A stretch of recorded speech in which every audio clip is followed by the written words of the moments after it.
Bueno, y aquí estamos nuevamente en un nuevo capítulo en esta serie de charlas sobre temas de salud, de bienestar o de bienestar que nos llevan hacia la salud. En fin, hablamos mucho de estilo de vida, hablamos de cosas que resultan interesantes y particularmente, como lo he comentado yo, son temas que en lo personal, y esto lo hago muy, muy personal, por un lado me interesan, y por otro lado me apasionan y me generan gran inquietud porque conocemos el funcionamiento tal vez de ciertas máquinas, de ciertos equipos, nos apasiona agarrar el manual de tal o cual, pero así como que no he encontrado hasta el día de hoy un manual del ser humano al 100%. Y cada vez es una historia distinta. Y cuando tengo la oportunidad de conversar con amigos médicos, con investigadores de la talla mucho más como mi amigo e investigador, con quien cuento hoy en este capítulo, pues la verdad se vuelve un libro abierto como para poder conversar de varias cosas que resultan muy interesantes. Hoy doy la bienvenida a Nicolaos Kyriakidis. Nicolaos es docente, investigador con especialidad en inmunología, a quien le doy la bienvenida y le agradezco por estar con nosotros para conversar un poco en este capítulo. Nicos, qué bueno recibirte. Gracias por esa apertura y bienvenido. Muchísimas gracias por la invitación. Primero, Rodrigo, que sabes que cada vez es una alegría tremenda para mí contigo y que siempre estoy dispuesto y pues atento a las invitaciones. Qué gentil. Y la verdad sí, y te agradezco nuevamente, ¿no? O sea, contigo hemos conversado no una, no dos, varias ocasiones. Y les cuento a quienes aún no conocen a Nikos.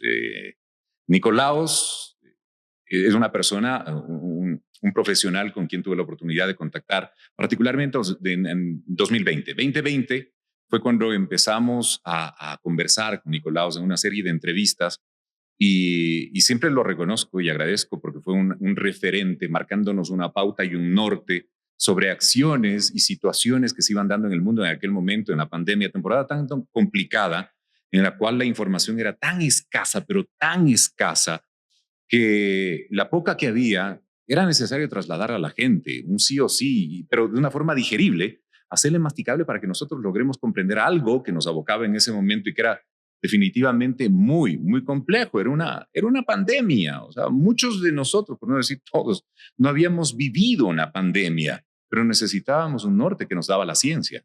Claro, y había mucha mala información, desinformación, una infodemia prácticamente también, ¿no es cierto? En el mundo de la información. Vivimos una pandemia que además de todo eso era con un virus nuevo. Entonces aprendíamos a lo largo de todo eso. Con miedo porque era un virus que al inicio de todo eso mataba bastante. Y además que contábamos con un nuevo mundo donde la información se dispersa por personas no especializadas, por una parte, y por otra parte se alimentaba un miedo exagerado, ¿no es cierto? Entonces teníamos que manejar todo eso con pinzas, ¿no? No, totalmente. Imagínate si tuvimos que guardarnos por mucho tiempo. Claro. No sabíamos qué nos pasaba. Yo recuerdo de las primeras ocasiones al hablar brevemente del tema de la pandemia y del virus, del SARS-CoV-2, no sabíamos, pensábamos que íbamos a abrir la ventana y se nos iba a meter por la ventana y nos íbamos a morir todos. Efectivamente. O sea, no fue así, no fue así, pero ciertos focos o ciertas acciones que desarrolló el ser humano, sin lugar a dudas, eran elementos que ayudaban a que se propague este virus, ¿no? Elementos y acciones, me quedo con la palabra acciones, porque estamos hablando de hábitos, que en muchas ocasiones creo que nos generan más de un contratiempo y ahí vamos entrando en nuestro tema de hoy, ¿ya? Porque ustedes se han preguntado en todo lo que comemos a diario o eventualmente en estas cosas golosas que encontramos, y no tan solo en calle, ¿no? Porque no quiero generar ese estigma, no tan solo en calle. Ese tipo de cosas, comidas fuera de casa, en más de una ocasión pueden tener algún grado de contaminación, como los que hemos escuchado en tiempos recientes, ¿no? Particularmente al hablar de las noticias locales, nos hemos enterado de contaminación por bacterias, por hongos, por microorganismos patógenos, es decir, que nos hacen daño en términos generales. Y ahí nos preguntamos, bueno, ¿qué es todo lo que nos comemos o qué nos estamos comiendo, Nicolaos? Estamos comiendo bacterias bastante, estamos comiendo hongos bastante, y eso es saludable hasta un cierto punto. Okay. ¿A qué me refiero? Yeah. Nuestro estómago está colonizado por estos microorganismos, pero en este caso microorganismos no patógenos, sino más bien microorganismos que ayudan a la digestión o microorganismos que nos ayudan a obtener ciertos elementos alimentarios, ¿no es cierto? Okay. Y pueden hasta un cierto punto convertir, digamos, la comida que nosotros consumimos a algo realmente nutriente para nuestro organismo. Son los famosos, la microbiota. La microbiota. ¿No es cierto?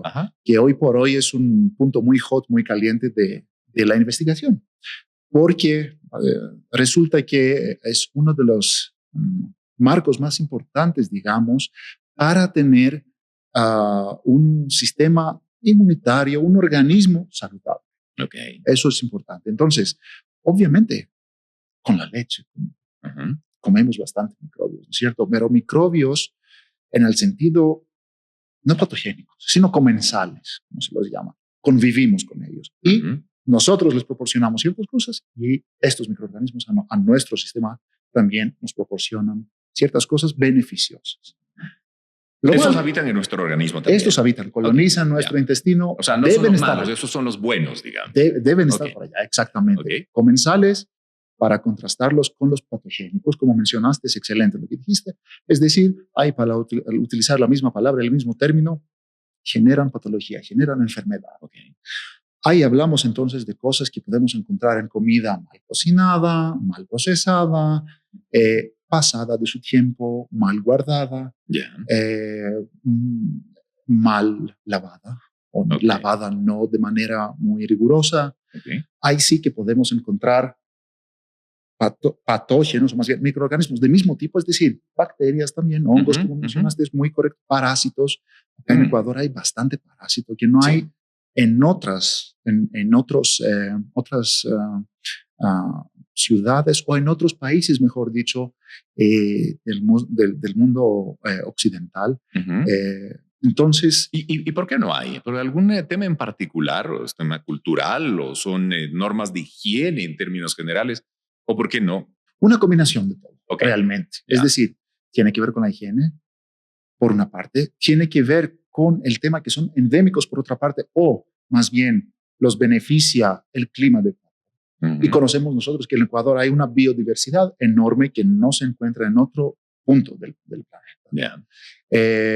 En la costa tenemos más, por ejemplo, microorganismos y parásitos llevados por mosquitos o por este tipo de portadores, ¿no es cierto? Acá no tenemos tanto por la altura, porque realmente no pueden sobrevivir. Entonces, dependiendo del sitio, de las regiones del país, pues podemos encontrar diferentes patógenos, inclusive dentro de los alimentos. Pero la higiene de ahí es también un problema grave.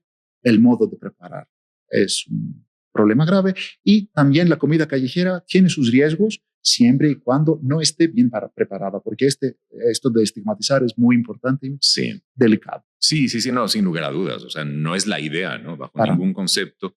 Es más, yo te puedo decir que dentro de la curiosidad, muchos han apostado por las famosas huecas o por el famoso street food, ¿no? Ahora, el término de moda para definir precisamente estos lugares donde nos vamos encontrando gratas impresiones de ver ciertos productos muy tradicionales. Sin embargo, de aquello, yo sí creo que es importante resaltar que todos deben cumplir estándares y deben cumplir normas, porque si te saltas esos procesos, de lo que entiendo y de lo que he podido recabar algo de información, pues te saltas procesos, te saltas normas o estándares básicos elementales de higiene, y puedes llegar a hacer un caldo de cultivo de enfermedades que pueden llegar a complicar la salud seriamente de las personas. Es decir, ese es un tema al que no hay que tomárselo a la ligera. Bueno, no. En absoluto. Recordemos que también el clima, sobre todo de Quito, es tan diverso a lo largo del día, donde, qué sé yo, despierta uno con neblina, con frío y todo eso, sale en la calle para vender su producto, ¿no es cierto? Pero de repente cae el solazo. Y eso cambia totalmente, ¿no es cierto? las temperaturas, y eso sí efectivamente genera un caldo de cultivo perfecto para microorganismos. O sea, los hongos, las bacterias necesitan calor, necesitan acidez, y todo eso se puede cambiar bastante, estos factores ambientales también, ¿no es cierto?, a lo largo del día, de manera dramática. Acá en Quito, más que en cualquier otro Es que sitio, ¿no es tenemos cierto? todas las estaciones Claro, en mismo un solo día. Sí, de momento estamos en una época de lluvia, ¿no? De lluvia, pero hemos visto en estos días, es más, en el día que estamos haciendo esta grabación, el sol salió luego de un día que amaneció por completo gris. Así. Sí, entonces Así cambia es. la temperatura, pero ahí me invitas a pensar en algo.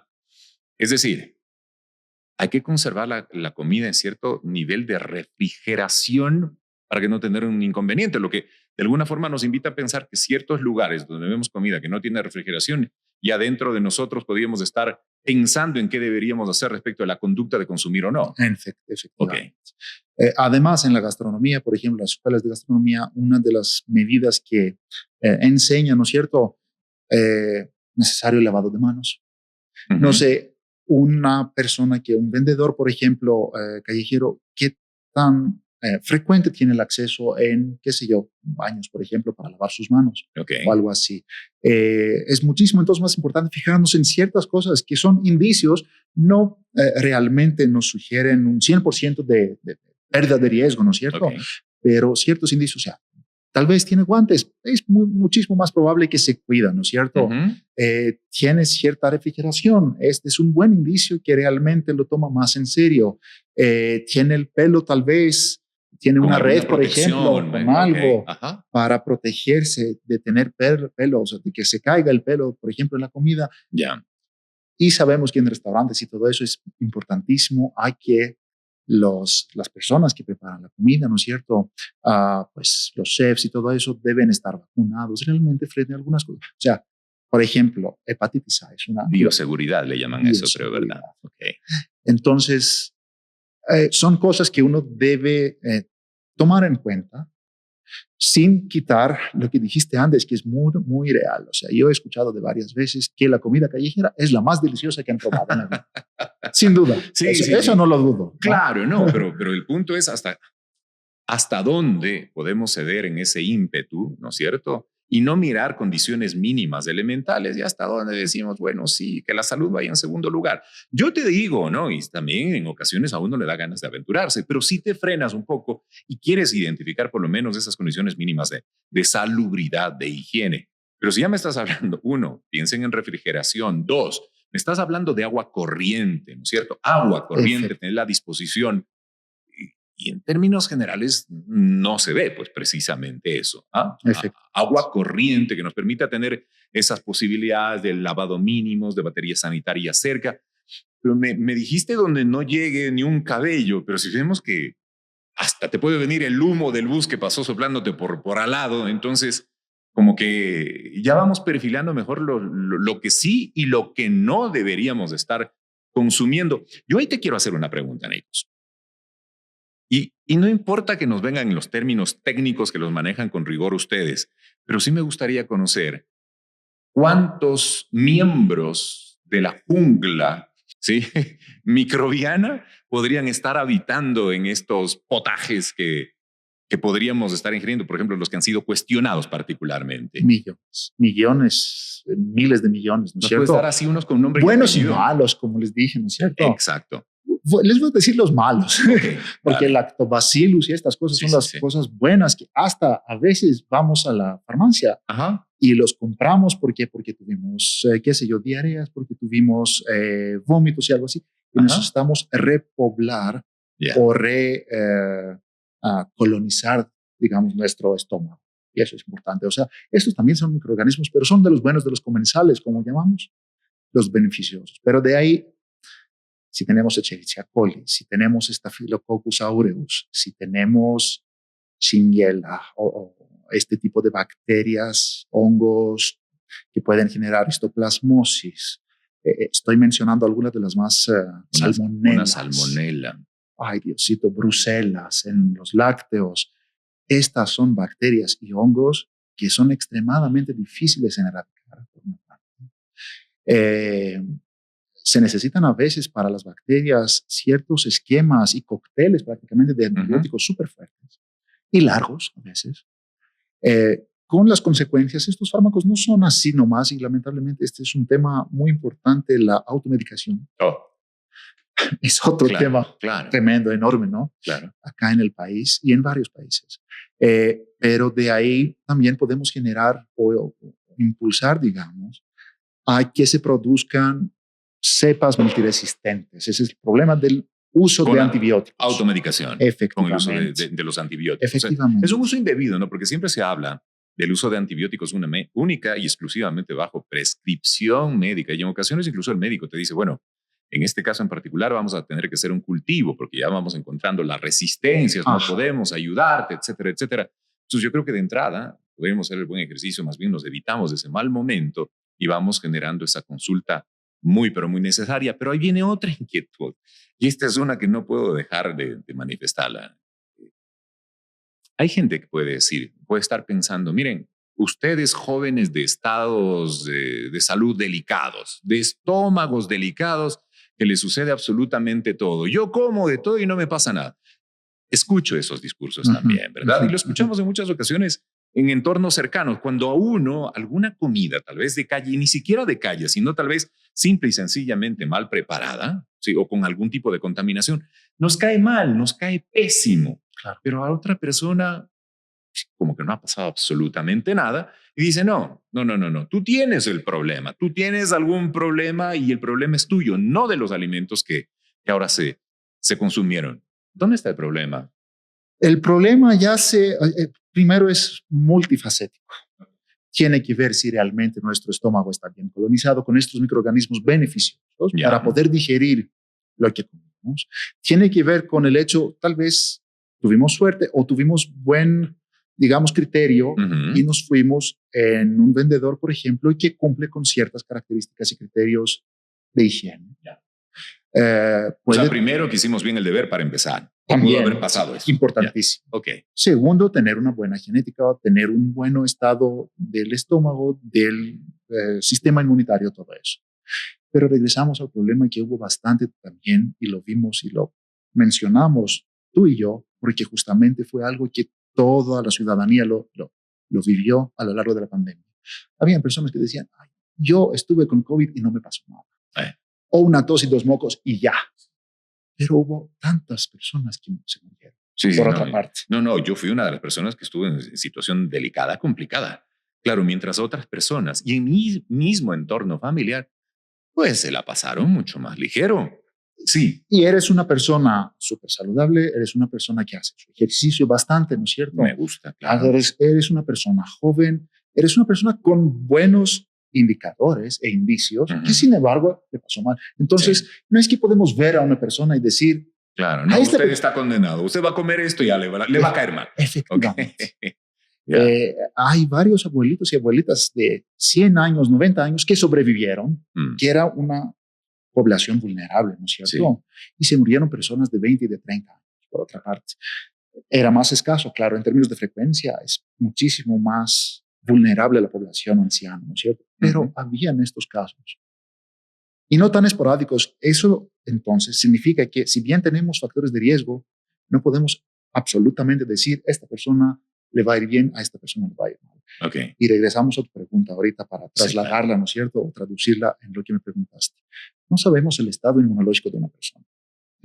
Hicimos un cálculo el otro día que más o menos tuvimos esta discusión y vimos que si lo vamos a calcular en términos muy gruesos, en Quito nomás, con una población de casi 2 millones, tendríamos mínimo unas 4,000 personas con con inmunodeficiencias primarias, es decir, nacen con defectos del sistema inmunitario.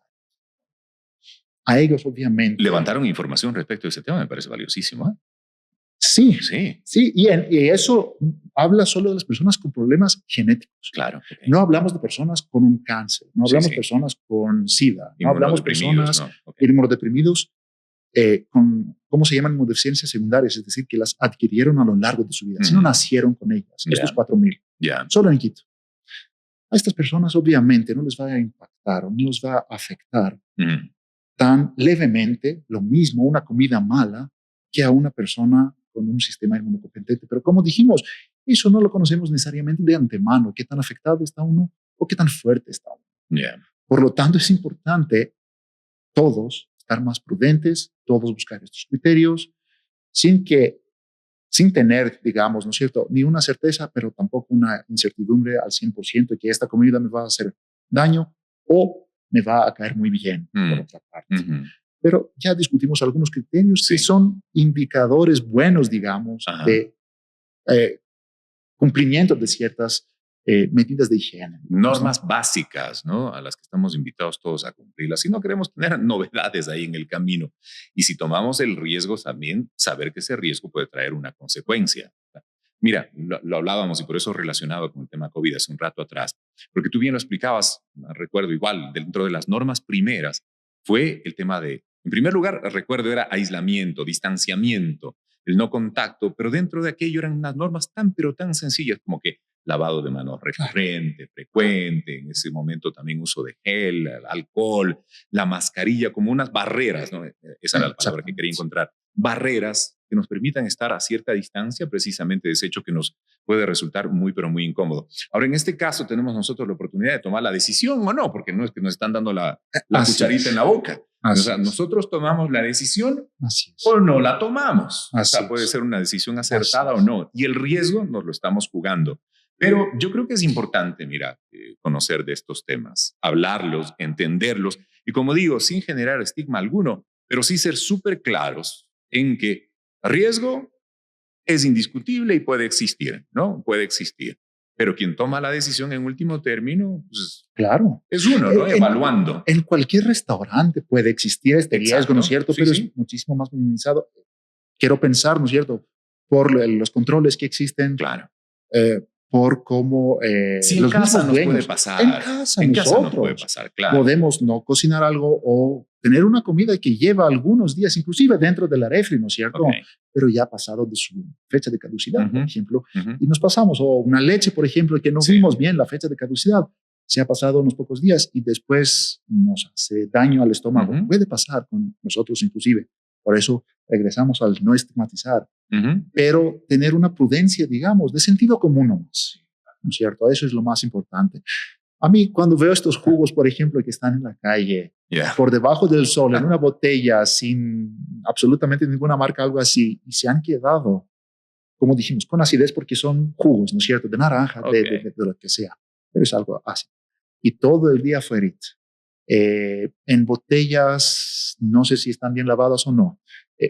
O bajo del sol. Ser, o al menos pasteurizadas o por el estilo. Exactamente. Ahí entonces el riesgo se eleva sumamente, creo yo. No, mira, sin lugar a dudas, es un tema que nos permite tener, ahí está la visión clarita, ¿no? Es como que nos estás pintando el cuadro y nos dice, bueno, si usted quiere, lléveselo. Si no quiere, no se lo lleve. Si quiere, del paso. Y si quiere, no.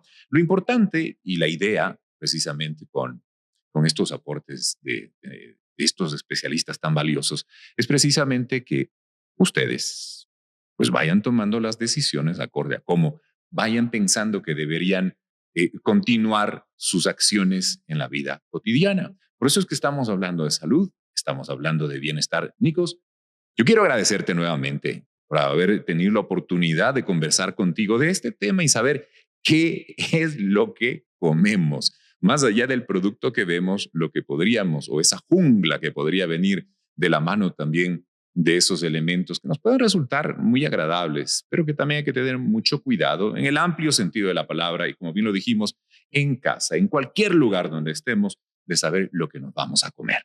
Nuevamente, mi querido Nicolaos, gracias por acompañarnos hoy. Nicolaos Kyriakidis es docente, es investigador con una especialización en inmunología. Nikos, gracias.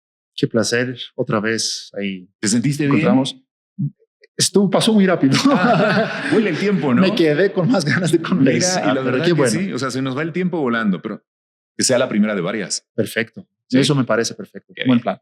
Gracias. Muchísimas gracias.